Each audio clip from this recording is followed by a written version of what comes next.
रखता, दिन छोटा होता रोज़ा रख लेता। गर्मी का रोज़ा है, 15-15 घंटे रोज़ा रखना पड़ेगा, मेरे बाप से नहीं होगी। हिम्मत हार करके बैठ गया। इंसाफ से बताइए, रोज़ा रखना अगर मुश्किल है, ये 10 साल का बच्चा कैसे रोज़ा रख लेता है? बच्चे ने हिम्मत किया, रोज़ा रखना आसान। बच्चे का बाप हिम्मत हार गया, रोज़ा रखना मुश्किल हो गया। इंसाफ से बताइए, आप सहरी कब खाते हैं? सुबह सवेरे। सुबह सवेरे सहरी खाते हैं, पेट में दाना रहता है, पानी रहता है 10 बजे दिन तक, आपको भूख नहीं लगी, प्यास नहीं लगी, ऊपर से नहा लिया, पूरा बदन ठंडा हो गया, 12 बजे दिन तक आपको भूख प्यास नहीं लगी, उसके बाद सो गए, ज़ोहर का वक्त आया, अब आपको भूख लग रही है, प्यास लग रही है। अल्लाह के बंदे, कितनी देर का रोज़ा है? असर के बाद तो मगरिब ही है। हिम्मत करो, रोज़ा रखना आसान। और बहुत से लोग चालाकी की वजह से रोज़ा नहीं रखते। ठीक शाबान ख़त्म हो रहा है, एक पोटली दवाई खरीद करके टेबल पर रख लेते हैं, बीड़ी पीते, हुक्के का बहाना, दिल का धुआं निकालते। समधी ने पूछा, रमज़ान आप बीड़ी पी रहे, क्या कीजिएगा? शुगर अलग है, प्रेशर अलग है, दवाई पीना पड़ता है। सबसे धोखा चलेगा, अल्लाह से धोखा नहीं चलेगा। काले पहाड़ में काली रात में अगर चूटी चलती है तो उसकी आवाज़ ही नहीं, उसकी आहट को भी खुदा जानता है। एक चालाक आदमी था, रोज़ा नहीं रखता था, पाबंदी से इफ्तार खाता था, पाबंदी से सहरी खाता था। बीवी से कहता मैं रोज़े से हूँ, फुलौरी बनाओ। बेटी से कहता था मैं रोज़े से हूँ, पकौड़ी बनाओ। और जब भूख लगे, प्यास लगे तो करता क्या था?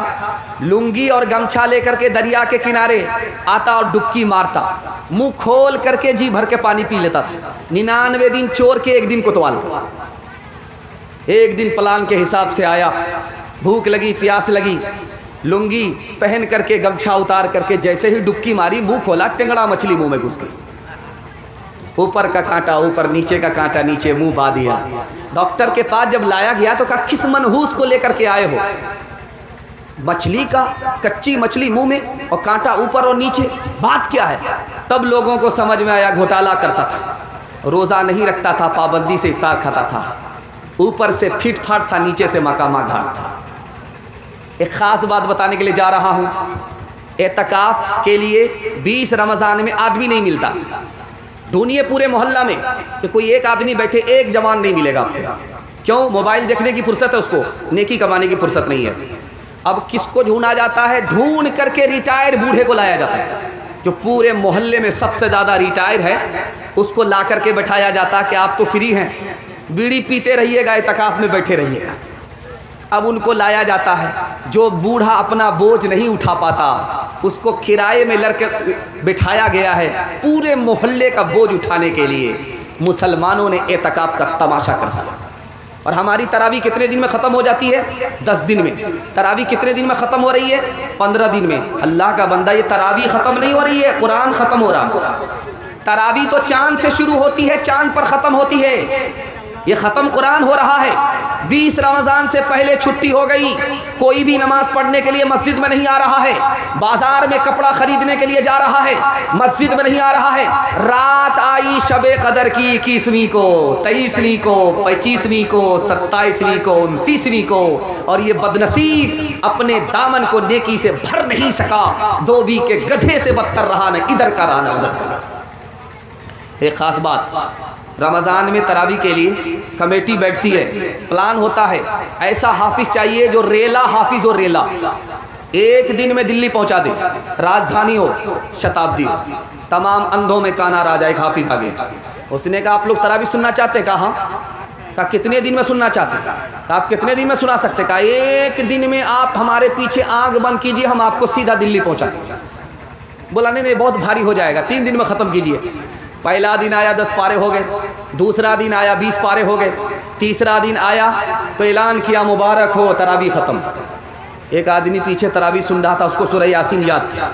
उसने कहा पूरा कुरान पढ़ दिया, सूरह यासीन नहीं आई, ज़रूर घोटाला किया। यालमुन तालमुन करके दिल्ली पहुँचाया। कहा हाफिज़ साहब बुरा मत मानिएगा, आप लगता है घोटाला किए हैं, आपने यालमुन तालमुन करके कुरान ख़त्म किया है, सूरह यासीन तो नहीं आई।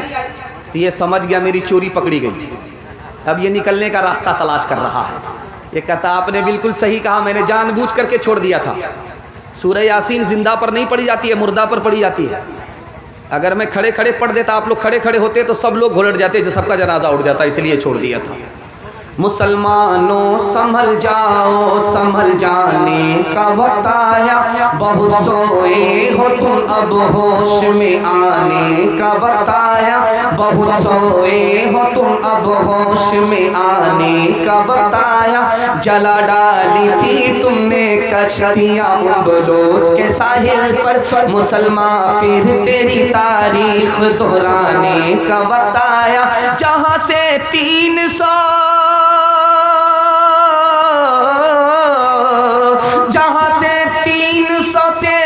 चले थे तुम मुसलमानों, उन्हीं माजी की राहों पर, उन्हीं माजी की राहों पर पलट जाने का वक्त आया, उन्हीं माजी की राहों पर पलट जाने का वक्त आया। ख़त्म तरावी में ज़्यादा होंगे, सूरह तरावी में कम होंगे। हाथ उठाइए इंशाअल्लाह। ये देखिए हाथ उठाने वाले कहाँ हैं? ये ससुराल में है कि पिंडाल में? ज़रा इंसाफ कीजिए। ये कन्या के भी मामू है, दुल्हा के भी मामू। ध्यान से सुनिएगा। दूसरी कोताही रमज़ान के हवाले से आपको सुनाने के लिए जा रहा हूँ। बिल्कुल आपका जलसा निकलना, आपने मेरा इतना दिल खुश कर दिया कि आपको दिल से मैं दुआ दे करके जा रहा हूँ। अल्लाह आपके जवान बेटे को जायज़ रोज़गार अता फरमाए, जवान बेटी के लिए अल्लाह गैब से मुनासिब जोड़े का इंतज़ाम फरमाए। ध्यान से सुनिएगा। दूसरा नमूना, रमज़ान के महीने में हम लोग रोज़ा रखते हैं, भूखा रहते हैं, प्यासा रहते हैं, और कब तक रहते हैं? जब तक सूरज डूब न जाए। और जानते हैं ऐसा क्यों करते हैं? ताकि हमको गरीब पर रहम आए कि भूखा आदमी कैसा लाचार होता है, प्यासा आदमी कितना बेबस होता है। हमने रोज़ा रखा, सुबह से लेकर के शाम तक भूखे रहे, प्यासे रहे, और गरीबों पर हमें रहम नहीं आया। हमारा रोज़ा बेअसर हो गया। और जानते हैं हम फितरा कब निकालते हैं? सीधे ईद के चांद में फितरा निकालते हैं। अगर गरीबों पर रहम आता तो आप पहले फितरा निकालते। और फितरा में आप क्या दे रहे हैं? साड़ी दे रहे हैं, लुंगी दे रहे हैं, गमछा दे रहे हैं। अगर आप गरीबों पर रहम खाते तो आपको पैसा देना था। पैसा देते, पैसा में 50 ज़रूरत पूरी हो जाती है। लुंगी से दवाई का मसला हल नहीं होता, गमछा से भूख और प्यास का मसला हल नहीं होता। अगर आप गरीबों पर मेहरबान होते तो जिस दिन आपने अपने बच्चों के लिए कपड़ा खरीदा था, उसी दिन आपको फितरा निकाल देना था। गरीब को आप आज रमज़ान पर नवाजते तो अल्लाह आपको साल भर नवाजता। गरीब पर अगर आप मेहरबान रमज़ान में होते तो ज़िंदगी भर खुदा आप पर मेहरबान होता। जानते हैं ये माल क्यों नहीं निकलता?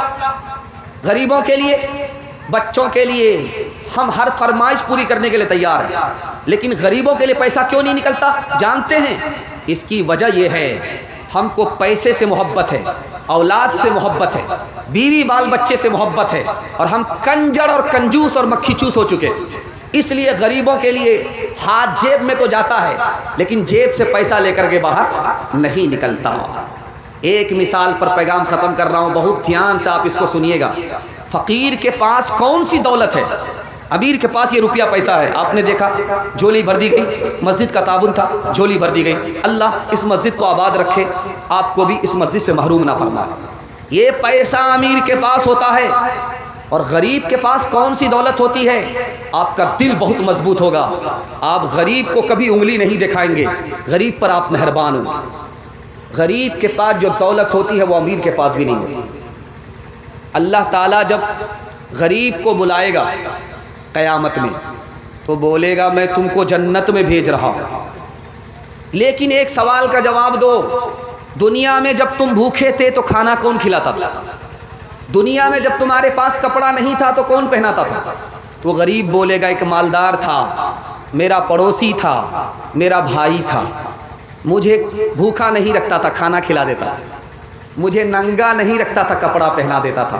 तो अल्लाह फरमाएगा ओ गरीब, मैं तुमको जन्नत भेज रहा हूँ, अकेले मत जाओ, उस अमीर को भी साथ में लेकर के जन्नत में जाओ। गरीब के पास जो दौलत है वो अमीर के पास नहीं है, खुद जन्नत में जाएगा, अमीर को जन्नत में लेकर के जाएगा। एक मिसाल पर पैगाम ख़त्म कर रहा हूँ, इसको बहुत ध्यान से सुनिएगा, कुछ याद रहे या ना रहे, ज़िंदगी भर ये बात आपको काम आएगी। कोई अगर आपके यहाँ आ जाए रमज़ान में मांगने के लिए, तो देना है तो दे दीजिएगा, नहीं देना है तो माफ़ी मांग लीजिएगा, ताना मत मारिएगा। बहुत ख़तरनाक चीज़ है, अल्लाह का अर्श हिल जाता। एक आदमी खाना खा रहा था, बीवी बगल में थी, पानी पिला रही थी, साइल आया तो शौहर ने कहा ऐसा करो, ये खाना ले जाओ, वो जो बाहर खड़ा साइल है उसको दे दो। वो औरत जो खाना लेकर के गई हंसती हुई, वहाँ से जब वापस आई तो रोती हुई आई। तो शौहर ने कहा अल्लाह के बंदी, हंसती हुई गई, रोती हुई